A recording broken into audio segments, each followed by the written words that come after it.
Assalamualaikum warahmatullahi wabarakatuh. Selamat datang di channel Ari Galeri. Di video kali ini kita akan membahas tentang roh leluhur yang hadir dan datang mendekati kita. Ada 8 tanda jika roh leluhur mendatangi kita. Mungkin saja tanda-tanda ini sering kita alami, tetapi kita tidak mengetahui tanda ini menandakan kehadiran roh leluhur kepada kita. Lantas apakah ciri-ciri jika ada roh leluhur yang hadir mendatangi kita? Agar leluhur senantiasa mendampingi kita. Hampir semua orang percaya bahwa kematian bukanlah akhir dari segalanya, akan tetapi hanyalah peralihan ke alam lain. Banyak orang juga berpikir bahwa para leluhur yang telah meninggal pindah dari dunia ini ke alam yang tidak kelihatan, yaitu dari dunia manusia ke alam roh. Nah, di antara kita yakin bahwa para leluhur ini atau roh mereka akan menjaga keselamatan dan kemakmuran keluarganya di bumi. Kepercayaan akan roh leluhur telah mengakar dengan kuat.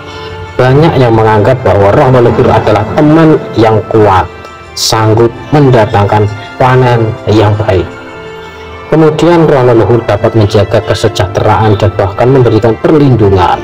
Menurut kitab Ulum Jawa disebutkan bahwa roh leluhur pulang ke rumah setiap malam Jumat untuk meminta didoakan. Namun sebenarnya leluhur kita yang sudah meninggal rohnya tidak bisa pulang ke dunia. Mereka sudah berada di alam roh untuk menunggu proses selanjutnya. Nah, bisa datang kepada kita atau keluarga lain yang masih hidup disebut salah satu korin dari leluhur yang sudah meninggal atau sering kita sebut dengan sedulur papa. Sejatinya korin dari orang yang sudah meninggal akan lahir kembali untuk menampingi manusia lain. Namun ada beberapa dari korin ini yang masih memiliki misi tertentu sehingga masih belum mau untuk terlahir kembali. Ini sering disebut sebagai roh leluhur, masih bisa untuk datang dan berkunjung ke rumah, di mana menjadi tempat tinggal semasa hidupnya. Inilah 8 tanda-tanda jika roh leluhur sudah hadir di dekat kita. Yang pertama, mimpi. Mimpi adalah jalan utama untuk masuk ke dalam pikiran bawah sadar manusia. Saat kita tertidur, kita bebas berjalan dan berkeliaran, bahkan bisa saling terhubung dengan roh yang lain. Di saat kita berada dalam fase ini, roh leluhur akan mudah dalam menjalin komunikasi dengan roh kita, sehingga tidak akan kita ingat setelah bangun adalah mimpi bertemu dengan leluhur yang sudah tiada. Yang kedua, adanya insting atau firasat yang tajam. Jangan pernah abaikan insting dan firasat Anda, karena itu adalah cara kita terhubung dengan alam semesta. Seringkali alam semesta sudah memberitahu mengenai apa yang akan terjadi kepada kita, namun seringkali itu juga kita tidak menyadarinya. Begitu halnya ketika tiba-tiba kamu memperoleh suatu firasat atau insting yang kuat. Bisa jadi itu adalah tanda dari roh leluhur kepada alam bawah sadar kamu, agar kamu terhindar dari suatu bahaya. Ini menandakan roh leluhur sudah hadir di dekat kita. Yang ketiga, munculnya wangi-wangian tertentu. Wangi yang umumnya tercium adalah wangi bunga. Hal ini tentunya berbeda dengan bau makhluk halus yang negatif, yang sering berbau amis, anyir, busuk, gosong, dan lain-lain. Wangi dari parfum, minyak rambut, rokok, ataupun wangi-wangian yang identik dengan leluhur semasa hidup juga kerap kali menjadi pertanda bahwa mereka sudah hadir di dekat kita.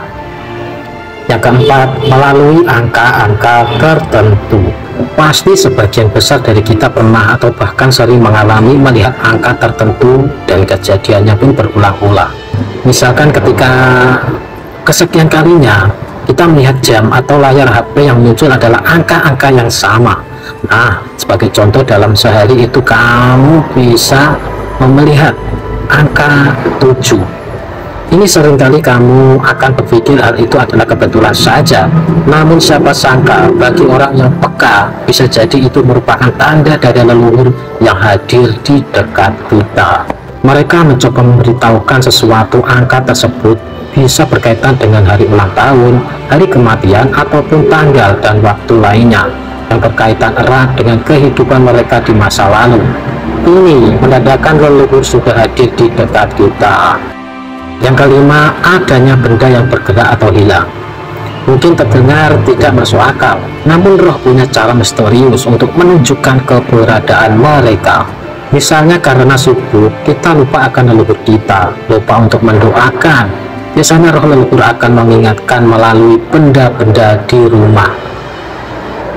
Hal tersebut bisa diperlihatkan secara langsung di depan mata atau terjadi secara diam-diam di belakang kita. Sebagai contoh, foto leluhur yang goyang dengan sendirinya, HP atau remote TV yang tiba-tiba hilang. Itu artinya tanda leluhur sudah hadir di dekat kita.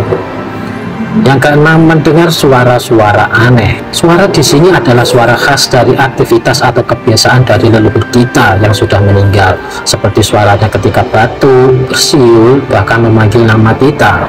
Namun ketika kita mencari di mana asal muasal suara tersebut, tidak akan dapat diketahui kecuali dengan mata batin atau indera keenam. Yang ketujuh, perasaan merinding secara tiba-tiba. Ketika roh leluhur berada di dekat kita, maka otomatis energinya akan bergesekan dengan energi kita. Tubuh kita memiliki perlindungan otomatis jika ada energi lain yang hadir.